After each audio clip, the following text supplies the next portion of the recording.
تو جب آپ غائرانہ نظر کے ساتھ غور و فکر کے ساتھ قرآن کو آپ پڑھیں گے تو قرآن میں بہت کچھ آپ کو ملے گا. لیکن یہ الگ بات ہے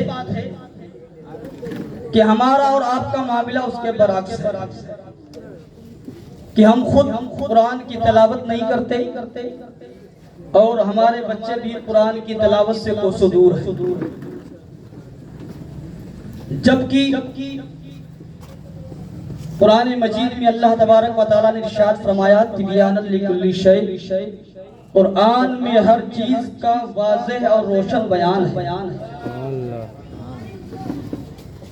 ہم اگر قرآن کو غور و فکر کے ساتھ پڑھیں تو ہمارے ہر سوال کا جواب قرآن میں ملے گا.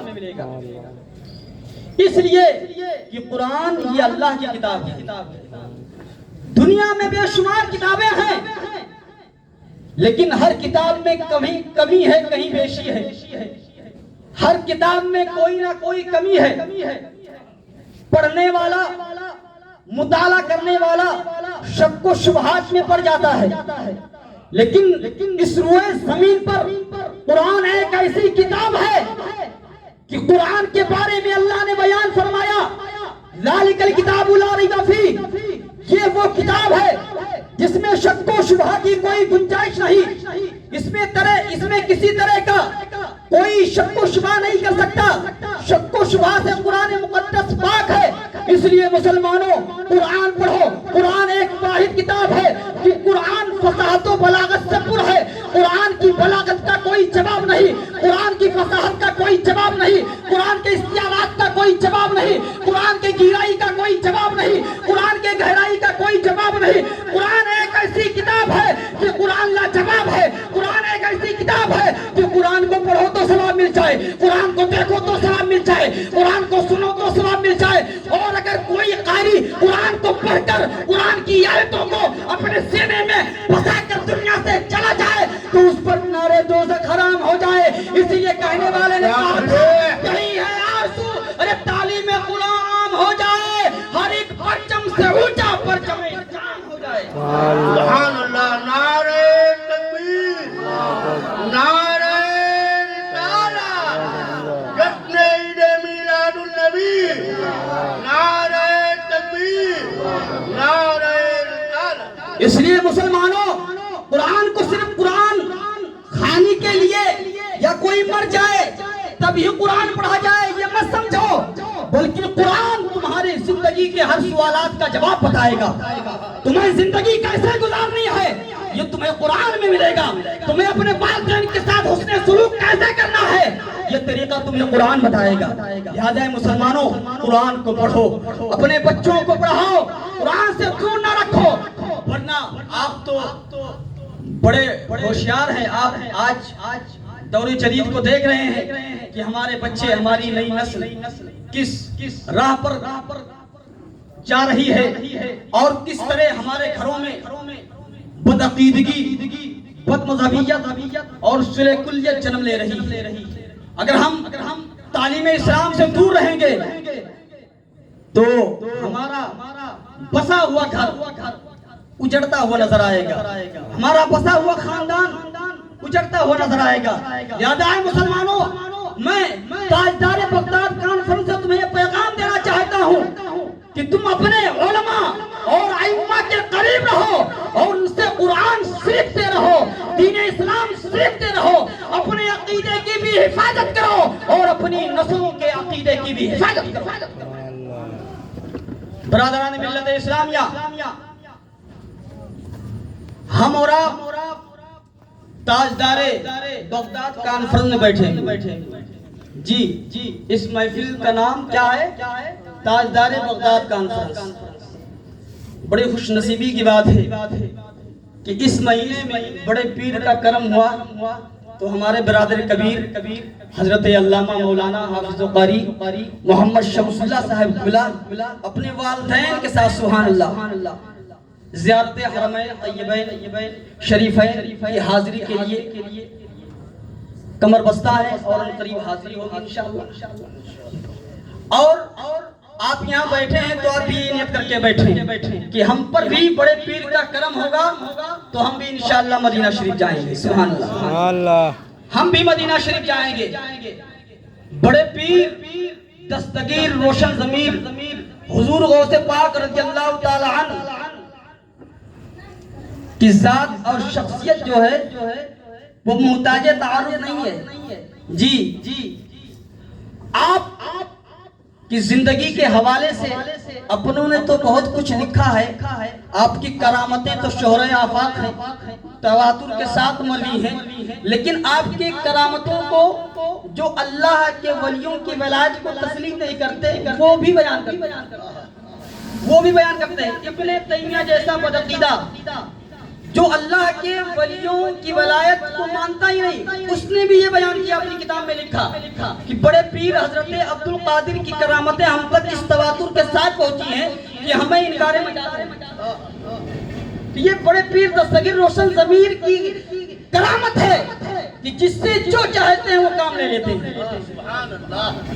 یہ ہمارا عقیدہ ہے کہ بڑے پیر بظاہر بغداد شریف میں تشریف فرما ہے, لیکن وہیں سے اپنی تربت انور سے یہ دیکھ رہے ہیں, یہ ملاحظہ فرما رہے ہیں کہ میرا کون کون غلام میرے محفل میں شریک ہے.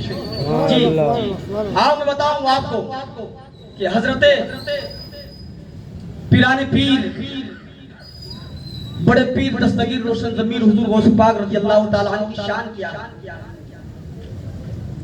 میں حضور غوث پاک رضی اللہ تعالی عنہ کہ بیک گراؤنڈ کو مختصر جملوں میں آپ کے سامنے رکھنا چاہتا ہوں تو آپ کو اندازہ لگے گا کہ جس کا خاندان اتنا اعلیٰ ہو تو پھر وہ کیوں نہ اعلیٰ ہوگا. حضور غوث پاک رضی اللہ تعالی عنہ کے والد محترم کا نام حضرت سیدنا موسیٰ ابو صالح جنگی دوست رحمت اللہ تعالی علیہ. آپ کے نانا کا نام حضرت عبداللہ سومعی رحمت اللہ تعالی علیہ. دونوں آپ کے ابا والد محترم اور آپ کے نانا اپنے اپنے وقت کے ولی کامل ہے. سبحان اللہ.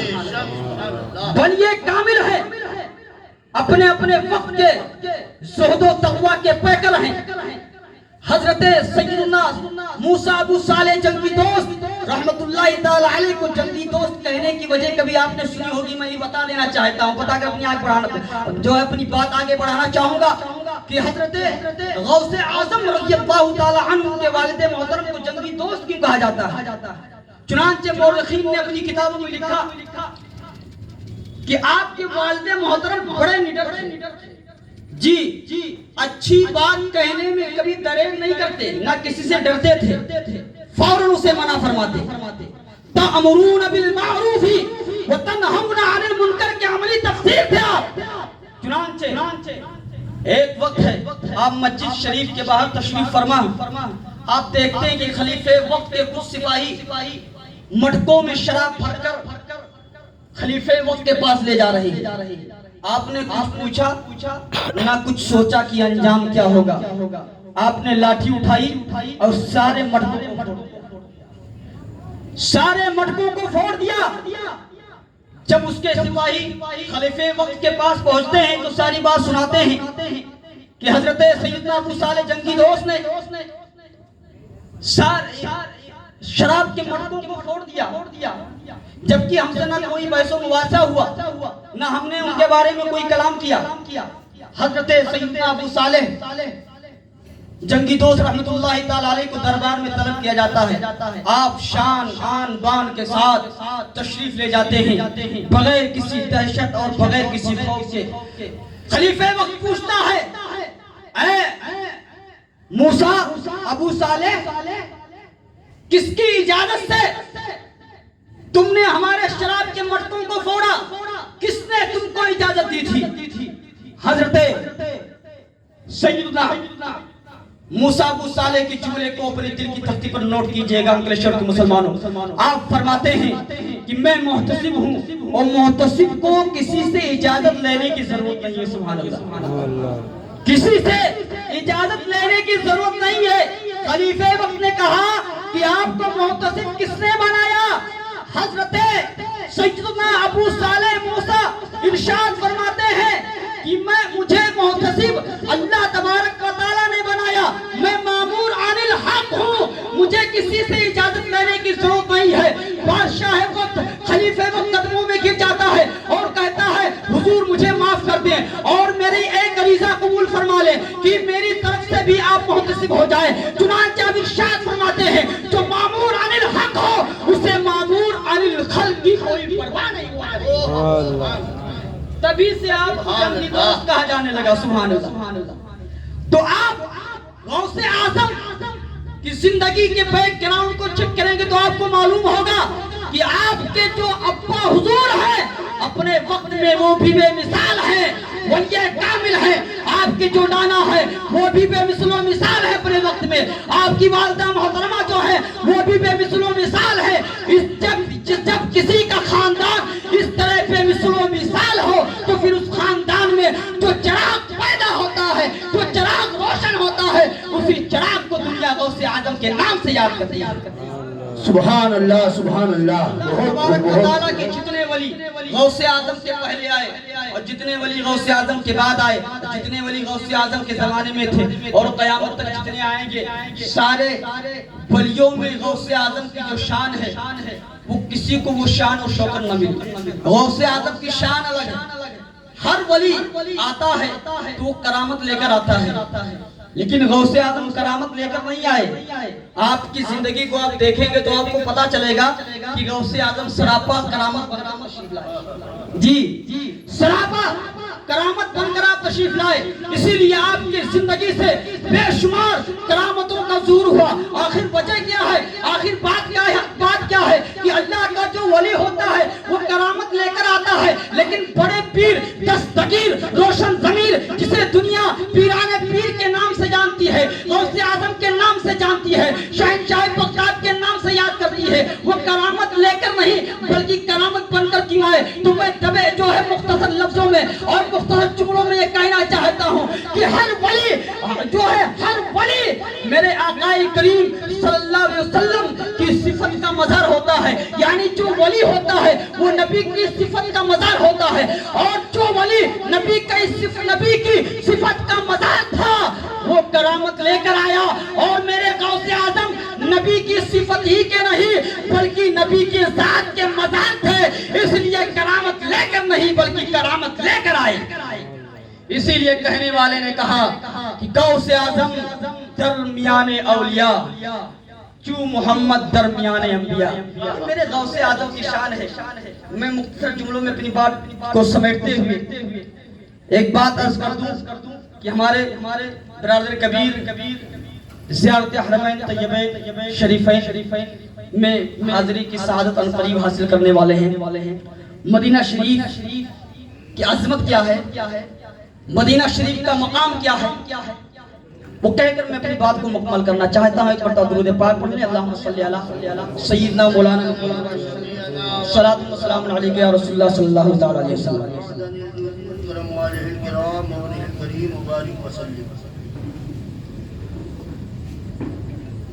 پوری روئے زمین میں مدینہ شریف کے جیسا کوئی شہر ہی نہیں۔ جی مدینہ شریف کی عظمت، اس کی بلندی، اس کی رفعت کو ہم اور آپ کیا سمجھ سکتے ہیں، بیان کر سکتے ہیں، سن سکتے ہیں، لیکن سمجھ نہیں سکتے۔ جی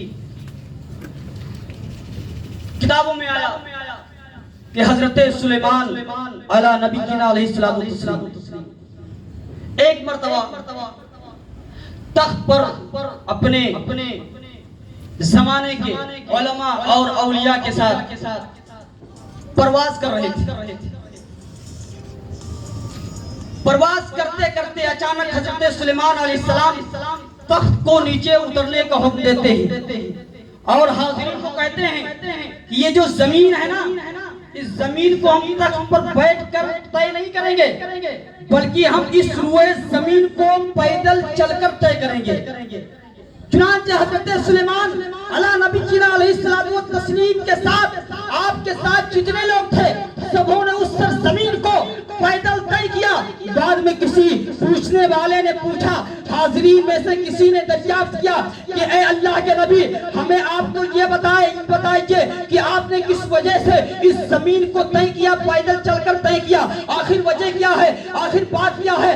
آپ جملے کو نوٹ کیجئے گا اپنے دل کی تختی پر کہ مدینہ شریف افضل کیوں ہے، مدینہ شریف افضل و اعلیٰ کیوں ہے۔ چنانچہ حضرت سلیمان علیہ نبی علیہ الصلوۃ والتسلیم ارشاد فرماتے ہیں، اے میرے جو ہے سننے، اے میرے ساتھ میں رہنے والے اور چلنے والے لوگوں سنو، میں نے اس زمین کو پیدل چل کر اس لیے طے کیا ہے کہ یہ وہ سرزمین ہے جس سرزمین میں نبی کے آخر الزماں حضور تاجدار مدینہ صلی اللہ علیہ وسلم کی تشریف آوری ہوگی اور اپنی زندگی کے آخری ایام اسی سرزمین پر گزاریں گے اور اس زمین کو اس زمانے میں مدینہ شریف کے نام سے یاد کیا جائے گا۔ آپ سوچیں کہ کس قدر حضرت سلیمان علیہ نبی جنا علیہ الصلوۃ والتسلیم کے دل میں مدینہ شریف کی سرزمین کی محبت ہے۔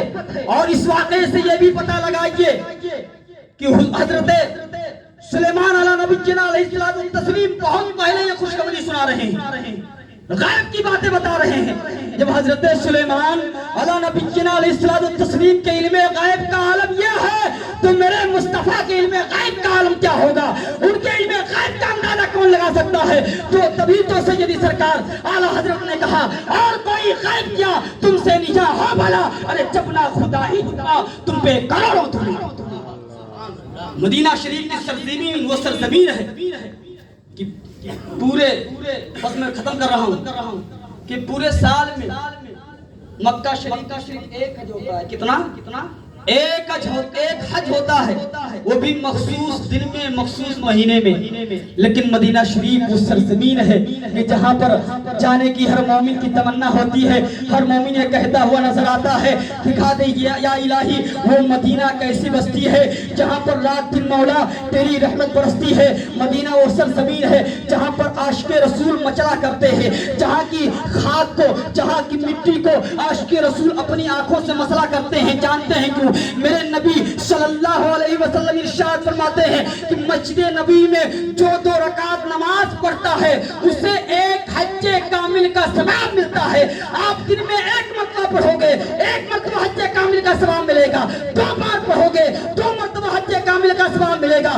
حضرت علامہ عبدالحق محدث دہلوی رحمت اللہ تعالی علیہ فرماتے ہیں کہ مدینہ شریف وہ سرزمین ہے کہ جہاں پر عاشق رسول جب چاہتا ہے، جس وقت چاہتا ہے، حج کامل کا ثواب اپنے نامہ اعمال میں درج فرما لیا کرتا ہے۔